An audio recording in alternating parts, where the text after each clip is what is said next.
Daniel Whitaker had already risen from his chair when the silence stopped him. The interview should have been finished. Another decision filed away. Another name forgotten by morning. Yet he didn't reach for the door. 2 minutes earlier everything had been simple. Routine. Just business, neat and predictable the way he insisted it be. Now, with the woman still seated opposite him, the air felt unexpectedly heavy, as if the room were waiting on something he hadn't decided yet. He didn't understand why he hadn't ended it. He only knew that walking out suddenly felt wrong. Daniel was a self-made millionaire and CEO. Single. No children. No personal complications. He trusted processes over instincts and measurable outcomes over feelings. People often said he was efficient to the edge of coldness, and he let the description stand. His life worked because he didn't hesitate, didn't dwell, didn't look back. But in that small pocket of silence, hesitation slipped in anyway, and the intrusion unsettled him more than he wanted to admit. If you believe in quiet courage and the power of simple kindness, stay with this story. Moments like this prove how a single choice can alter everything. Emily Parker sat with a worn folder balanced on her lap, unaware that the ground beneath her life had already begun to shift. She wasn't performing confidence or rehearsed charm. She answered Daniel's questions with the steady care of someone who had long ago learned that pretending rarely saved anything. Tiredness lived in her eyes, but she didn't bother to hide it. There was dignity in the way she held herself, in the way she refused to apologize for having survived. She had stopped expecting generosity in rooms like this. The end of the interview was supposed to be predictable, polite, final, forgettable. She was already bracing for it. Daniel checked the clock, then looked back at her, sensing that something in this exchange refused to line up neatly. The conversation hadn't followed the usual pattern, and neither had she. Company policy told him to close the file, offer a courteous apology for the mix-up, and move on. Something deeper said this moment mattered, though he couldn't yet name why. And once he noticed that feeling, he knew he couldn't simply ignore it. Whatever he chose to say next would quietly redirect 2 lives. Not because of his title or his money, but because of a small deviation from protocol, a pause that wasn't supposed to exist, and a decision he would remember. Daniel Whitaker had built his world on structure, discipline, and predictability, and his office reflected that. It overlooked the city like a controlled vantage point. Quiet, immaculate, almost impersonal. Being alone had never felt like failure to him. No partner, no children, it was simply the logical price of ambition. Work came first, always had, and that loyalty had been rewarded generously. Emotional distance seemed like a fair exchange for success. Order made sense. People less so. Emily Parker moved through days dictated by school bells, grocery lists, and constant mental arithmetic. Every choice passed through the filter of a single question. Will this be good for Sophie? Her daughter was 6, observant, hopeful, and far more perceptive than Emily liked to admit. When Emily's previous job vanished overnight in a restructuring memo, uncertainty moved in quietly and refused to leave. Interviews came and went. Savings thinned. Hope became an effort. Still, she kept showing up prepared because effort had to count for something eventually. That morning began as most of her mornings did. Too early and already full. She kissed Sophie goodbye at school and promised again that she would try. No drama, no declarations. Just persistence and a quiet fear of time running out. Emily double-checked the address, followed every instruction carefully, and trusted the phone number she'd been given. There was no hint that anything might be off. Meanwhile, Daniel faced pressure of a different sort. The company was expanding fast, and expansion exposed weak spots he could no longer overlook. He needed someone steady, someone grounded, someone who could see past superficial fixes. Trust did not come easily to him, especially in a corporate landscape where confidence often disguised incompetence. That was why he insisted on conducting this particular interview himself. When Emily stepped into the building, nothing seemed amiss. The lobby was bright and busy, full of people who moved with the easy assurance of belonging. She checked in, followed the directions given, and was escorted upstairs without a single raised eyebrow. No one realized that a recently updated company phone number had silently rerouted her call to the wrong department. The glitch was small but already rewriting the next few hours. Inside the interview room, a quiet tension hummed beneath the surface. Early on, Daniel sensed that something about her resume and her answers didn't quite match the leadership role he was hiring for. Emily only registered that the questions were harder than she expected, but assumed that was normal at this level. Neither of them stopped to question the mismatch. They pushed forward, focused, unaware that every minute drew them closer to an unexpected turning point. The interruption, when it came, sounded far too gentle for the weight it carried. A tentative knock, then Daniel's assistant stepped inside, tablet in hand, uncertainty on her face. She glanced quickly at Emily, then back to Daniel, clearly struggling with how to speak. There had been a scheduling problem, she explained. A recent update to the company's contact system. A call redirected to the wrong department. A candidate sent upstairs who wasn't meant for this role. Understanding snapped into place for Daniel with unwelcome clarity. This interview wasn't meant to be happening. Not in this room, not with this woman, not for this job.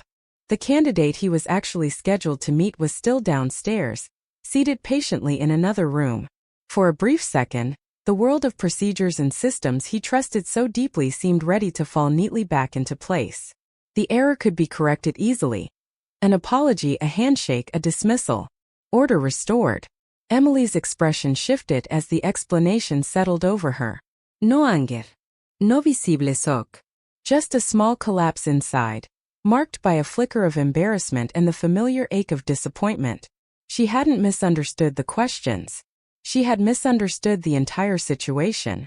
The mistake wasn't hers, but she knew instinctively that she would pay for it anyway. Life had long taught her that fairness rarely showed up for moments like this. She closed her folder with careful fingers, as if resisting the urge to make noise. Her voice was level when she apologized for what, she didn't quite know, and thanked Daniel for his time. Then she rose slowly, already rehearsing how she would soften this story for her daughter later. Another door closed. Another opportunity lost before it had even properly started. Daniel watched her more closely than he meant to. There was no plea in her demeanor, no defiance, no effort to clutch at something that had never been promised. Just steadiness, restraint, an acceptance that looked hard-won, not defeated. It disturbed him far more than anger would have. Anger he knew how to categorize. This quiet, resilient composure forced him to see the human cost of an easily dismissed systems error. His assistant clarified again.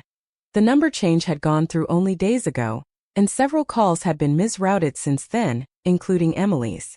This was a process failure, not a personal one.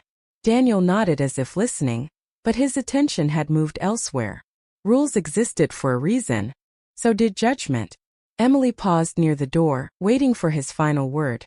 Though she expected nothing more than the standard polite closing, her shoulders were already adjusting for the weight of the walk back down.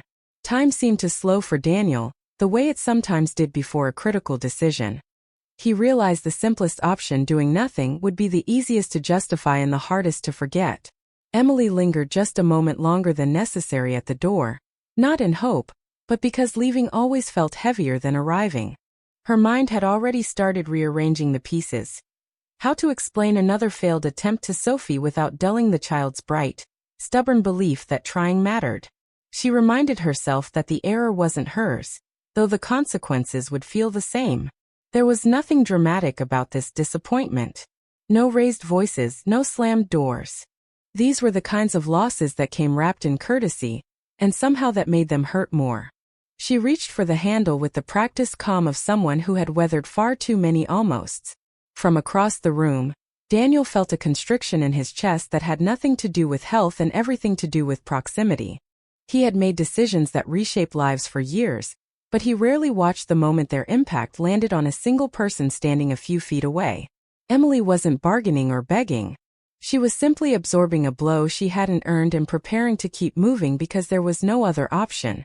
Her quiet resilience exposed the distance he usually maintained from outcomes like this. She turned back to offer him a small, composed smile and another soft thank you that felt undeserved to both of them. Her thoughts were already slipping away from the room. To Sophie's backpack by the front door, to the promise she'd made that morning. I'll keep trying. She wondered how many more times she could say those words before they sounded empty. The office felt larger now, as if it had already moved on without her. Protocol told Daniel to let her go. That structure had built everything he had. Emotion, on the other hand, was something he had always managed from a safe distance. And yet, watching her stand there with no safety net, that distance suddenly felt like a flaw, not a strength. Emily stepped into the hall. By the time she reached the far end, she was already halfway gone in her mind. The elevator doors reflected her back in cold metal, her figure looking smaller than she felt. She straightened her posture out of habit, one more effort to appear capable even when she was bone-tired. There was no one she could call to say it fell through again. This weight, as always, was hers alone to carry. Back in the room, Daniel rose slowly. Every second that passed made it easier to say nothing and harder to live with that silence. If he let her leave, nothing in his schedule would shift, no immediate metric would decline. Only one life would absorb the full weight of his inaction. Emily pressed the elevator button and waited, her heart sinking into the familiar hollow between effort and outcome. Resilience, she reminded herself, meant not expecting fairness, only persistence. Still, some part of her was tired in a way that no amount of sleep could fix. The doors took their time. The hallway stretched the pause. Behind her, Daniel stood motionless, caught between habit and conscience. It occurred to him that choosing not to act was still a decision, one that would linger. This wasn't about rescuing anyone or playing the savior. It was about acknowledging what he'd just witnessed and refusing to pretend he hadn't. Once that thought took root, he couldn't unknow it. The elevator still hadn't opened when he spoke. "Emily." He didn't raise his voice, but there was a difference in it, quieter, more deliberate. He said her name like he wanted to be heard, not obeyed. She turned, expecting a more polished apology or some procedural clarification to officially close out the mistake. Daniel's assistant, standing near the doorway, went still. She recognized the look on his face. He was about to step outside his usual lines. He asked Emily to come back into the room for just one more minute, and the way he said it made it clear that this minute mattered. Emily walked back with careful steps, locking her features into a neutral calm. Hope, she knew, was dangerous when rent was due. She held her folder a little tighter, as if it were the one thing that still belonged to her. Daniel remained standing, which softened the formality of the room, making it feel less like a judgment chamber, and more like a place where something human was taking shape. He told her plainly that the error was the company's, the updated number, the misdirected call, the broken system. He didn't gloss over it or imply she'd misunderstood. Then he paused, choosing his next words with more care than speed. He said he couldn't ignore what he'd heard from her, not because she had dazzled him, but because she had sounded grounded, real, and unembellished. He explained that he was still obligated to meet the candidates scheduled for this role. Fairness and process did matter. But there was another opening, he continued, on a different team. An entry-level position. 90-day trial period. Unremarkable title. It was not a shortcut or a prize. And he refused to let it sound like charity. That word would have insulted both of them. It was simply a chance. A chance to prove in practice what she had quietly revealed in conversation. Emily's first response wasn't excitement. It was fear. Opportunities came with costs when you had a child waiting at home. She asked about everything that counted. The hours, the pay, the benefits, whether the schedule could bend around school pickups and sick days. Daniel answered directly. The salary was modest but sufficient. The benefits were solid enough to plan around. No illusions, no vague promises. Just numbers that could realistically hold a household together. Emily felt her throat tighten. For the first time in a long while, someone was talking to her as if her life were something to build on, not something to barely survive. She nodded once, slowly, as if moving too quickly might cause the offer to vanish. Daniel called in the department director who would oversee the trial. Denise Caldwell, observant, efficient, and not easily swayed. She entered with a curious look, glancing between Daniel and Emily, clearly wondering why the CEO was personally placing someone into her team. Daniel didn't exaggerate Emily's qualities. He didn't present her as a savior or a prodigy. He simply said Emily had strong instincts, and he wanted her evaluated fairly over 90 days. Denise agreed without argument, though her expression made it clear that the team would need convincing. There would be no automatic warm welcome. Emily signed the preliminary paperwork with steady hands, while inside everything felt precarious. like stepping onto thin ice because the shore behind her had already disappeared. When she left the room this time, the building felt subtly different. Not kinder exactly, but less indifferent. She could almost imagine mornings where the panicked math over groceries eased. Even so, the pressure settled in immediately. Trial meant conditional. This could still slip away.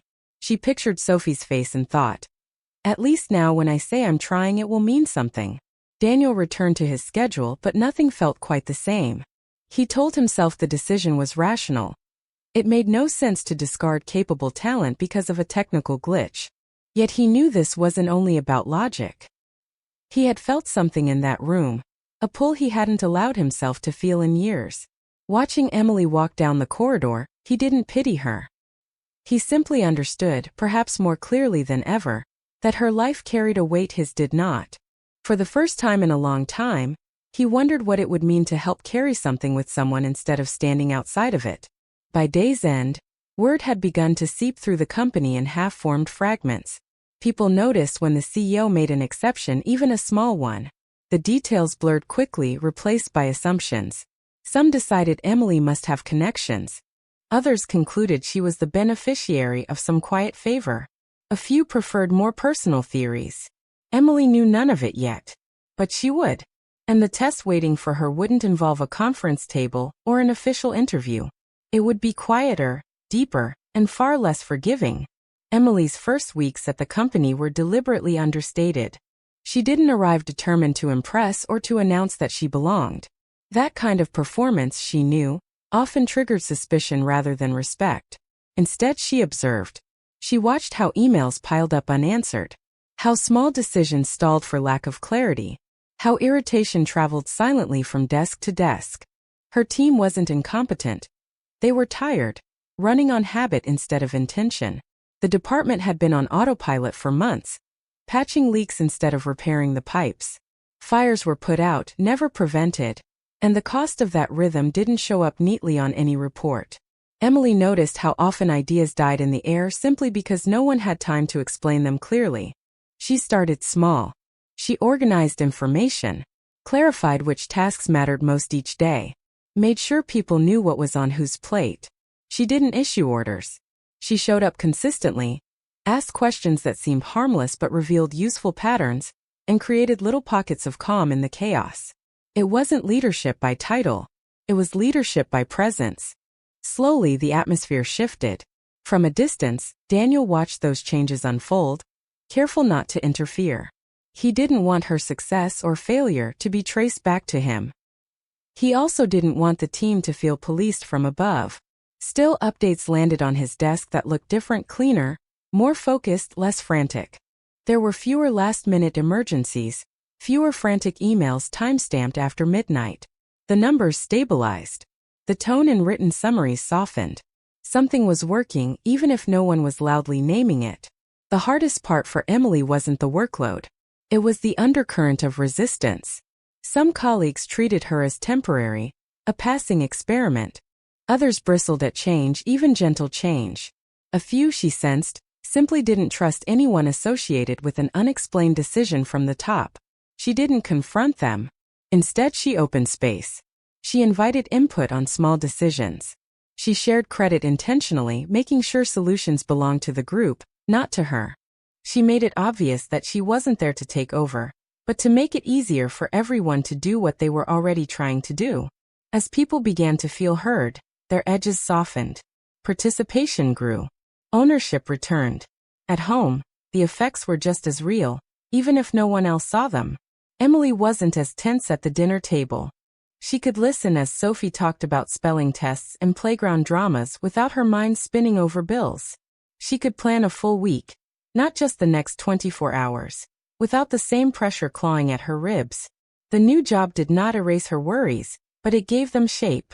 And that made them survivable. One afternoon, a small problem surfaced. Exactly the kind of issue that typically would have been ignored until it mutated into a crisis. Emily pulled the team together. Not to single anyone out, but to quietly walk through the process. Each person contributed a fragment. A timing oversight here, a formatting mistake there, a data source that had shifted weeks before.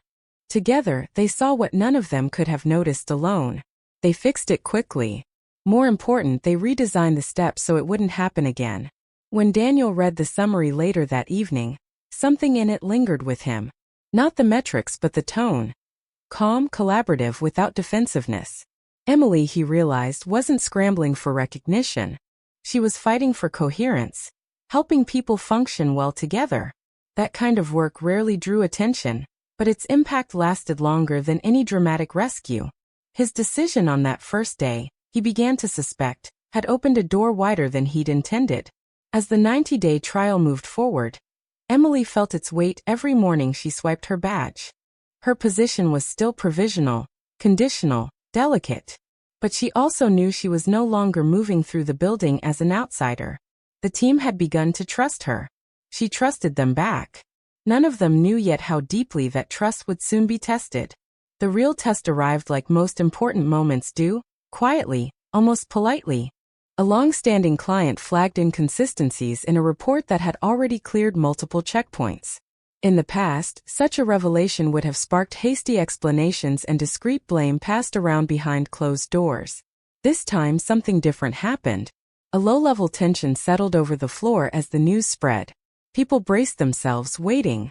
Old instincts stirred, the urge to protect oneself first. Emily felt that shift immediately. She understood that this was about more than numbers. It was about what kind of place they were becoming. She asked the team to stop reacting and gather in one room. Her voice was steady, free of panic. That alone lowered the temperature. She reminded them that the client was not their enemy. Mistakes, she said, were signals, not verdicts. That simple reframing changed the way people sat, the way they looked at one another, the way they spoke. The problem became collective instead of personal. As they walked through the workflow together, gaps appeared. None of them catastrophic, but all of them revealing. An analyst spotted a timing misalignment. Someone else noticed a formatting inconsistency. Another remembered that a data source had changed quietly weeks earlier. Emily didn't seize control of the conversation. She guided it, making sure each voice was accounted for, each detail examined. Panic turned into focus. Focus became clarity. The solution emerged from their shared effort, piece by piece. While they worked, word reached Daniel that something was unfolding on the floor. He resisted the tug to step in. From his office, he watched through the glass as bodies leaned in, not away. No raised voices, no visible blame. Just intense concentration and mutual respect. This, he realized, was leadership he hadn't taught and rarely seen. The revised report was sent. The client's response came quickly and was unexpectedly warm. They appreciated not only the correction, but the honesty and care behind it. The crisis dissipated without leaving the usual exhaustion. The team sat back in their chairs with a quiet, almost surprised sense of having passed through something together. They hadn't just fixed data. They had proved to themselves who they could be under pressure. Emily felt the tension ease slowly. She didn't feel triumphant, just confirmed. She hadn't saved the day. And she didn't want that narrative.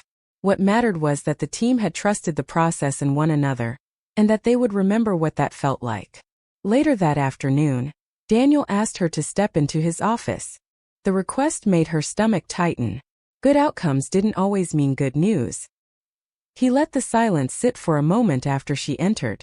Then he told her what he'd been watching. Not just the result, but the way she had steadied the room. Those words landed heavier than any usual compliment. He said that leadership wasn't about holding all the correct answers, but about creating an environment where the right answers could surface. Emily listened, absorbing something she hadn't fully realized she'd needed to hear. For the first time since she'd walked into that building by mistake, she felt seen beyond her output. He didn't extend promises. He didn't mention titles or permanence. When the conversation ended, everything on paper remained the same. And yet both of them recognized that something unseen had shifted between them. Emily left without knowing that this moment was quietly rewriting Daniel's understanding of connection. He had long believed that efficiency mattered more than people. Now, for the first time, he was beginning to doubt that. The trial period was still active. The stakes were still real. The future was still uncertain. But something genuine had taken root. And it was not going away. The weeks that followed stretched the team in ways that charts alone couldn't show. Market conditions shifted abruptly. forcing timelines to compress and budgets to tighten. Expectations that had felt solid only days earlier suddenly wavered. Meetings multiplied. Inboxes filled.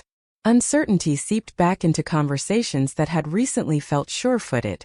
Emily felt old habits creeping in. Self-protection. Silence. The quiet splitting of my work and your problem. She knew this was the crossroads where trust either deepened or fractured. At the same time, her personal life pulled taut. One afternoon, Sophie's school called. A sudden illness. A fever. Emily left mid-discussion, torn in half by the same familiar fear, that needing to be a mother would be counted against her in ways she couldn't afford. When she returned the next day, she prepared herself for subtle disapproval, cold politeness, a slight distancing, a quiet mark against her reliability. Instead, she found her tasks redistributed, updates waiting, and her chair unclaimed. That small, practical act shifted something inside her.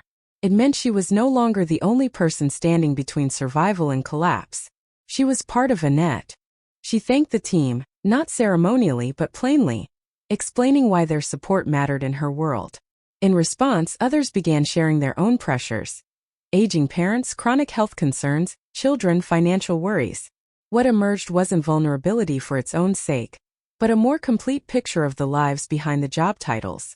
Collaboration became not just strategic but humane. Work didn't become lighter. It became more bearable. From his vantage point, Daniel tracked these changes through data and atmosphere.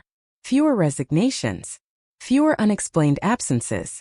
Late nights still happen, but they originated in shared responsibility rather than fear.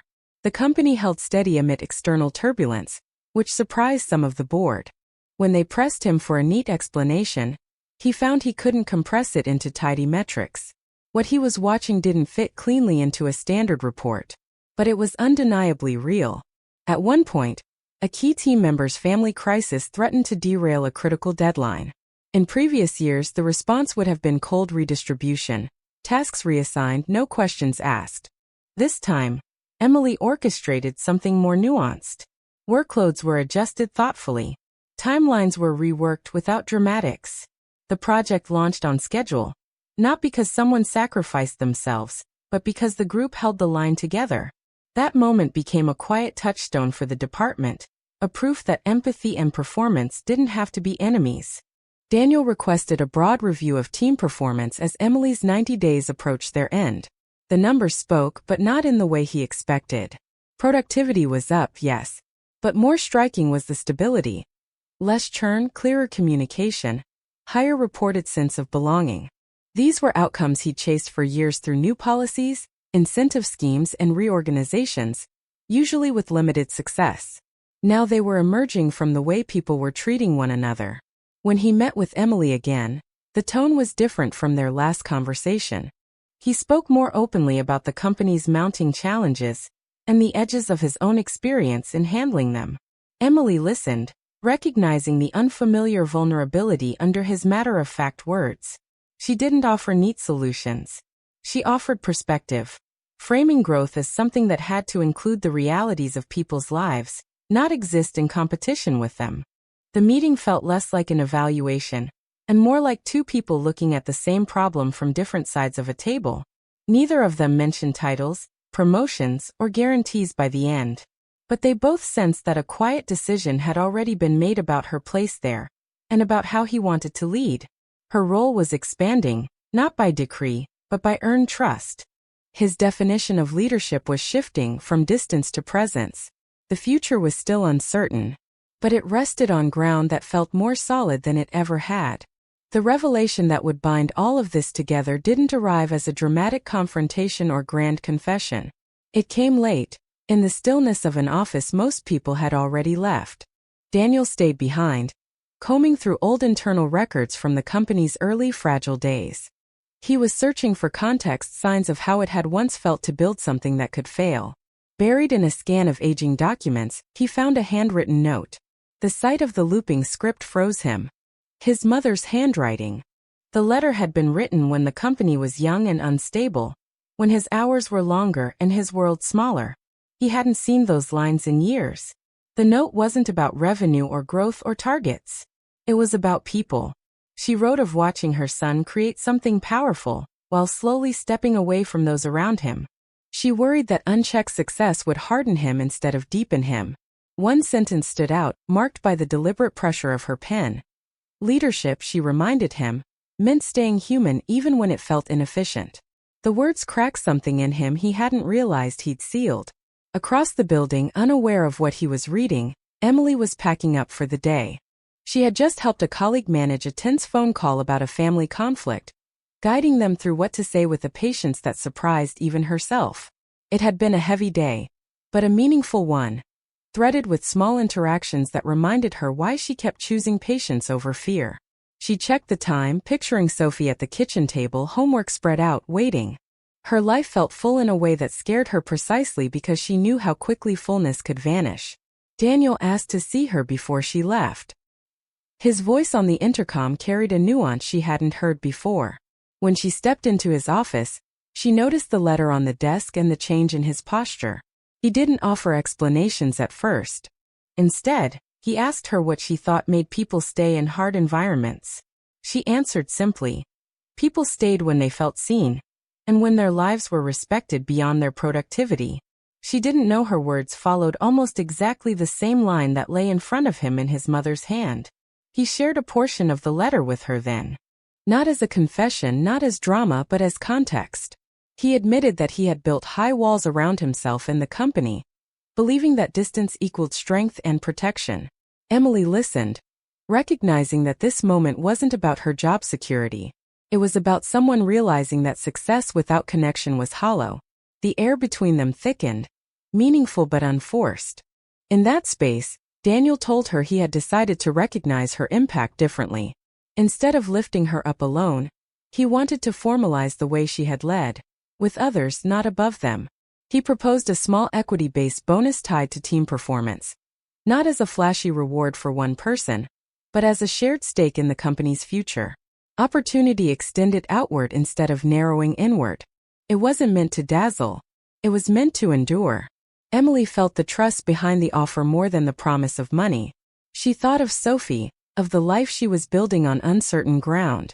She thought of the people at work who had become something like a second backbone. Saying yes meant accepting responsibility for more than herself. She agreed, not because it fixed everything, but because it matched the way she wanted to live. There was no dramatic handshake, no immediate fanfare. But something settled between them, deeper than policy. A recognition that the letter in front of him had appeared not by chance, but at the precise moment he was ready to hear it. Emily hadn't transformed the company through force or brilliance alone. She had done it by making room for something many workplaces quietly forget: humanity. And once that door opened, it refused to close. The story didn't conclude with applause or a tidy moral. It ended with an understanding. Both Daniel and Emily knew the change around them was only beginning. The past had finally spoken. The present had answered. What came next would grow from that exchange. Neither of them would move through their lives in quite the same way again. In the days that followed, a new rhythm took hold. Not easier, just steadier. More honest. Emily arrived at work knowing what was expected and feeling supported, rather than constantly scrutinized. The team moved with more assurance, not because problems vanished, but because facing them didn't require solitary sacrifice. Mistakes could be discussed without dread. Effort was met with context, not just critique. That alone created space for real growth, professional and personal. At home, Sophie noticed before Emily did. "You smile more," she said one evening over dinner, with the simple accuracy of a child. Emily realized the tight band around her chest that used to travel everywhere with her had loosened. She could help with homework without checking her phone every few minutes. She could imagine weekends without a background buzz of financial panic. Stability still felt fragile, but it felt present. That was new. Daniel continued leading the company, but people experienced him differently, though most couldn't quite say why. He listened longer, gave fewer rushed directives, asked questions that invited thought instead of just compliance. The shifts weren't dramatic enough to warrant headlines, but they were deep enough to change the mood when people walked through the doors each morning. He left earlier some evenings not to escape work, but to claim the parts of his life he had neglected. Leadership began to feel less like isolation and more like shared stewardship. He and Emily crossed paths often, sometimes to talk through upcoming projects, sometimes to exchange a quiet look of mutual recognition that needed no words. They didn't hurry to define what they were to each other. Without pressure, the connection could simply exist, breathing at its own pace. Both were learning how to move through the world with a little less armor, even if only in certain rooms. Emily made sure the culture they had shaped didn't depend on her presence alone. She encouraged others to lead in their own ways, share what they learned, and protect the kindness they were building.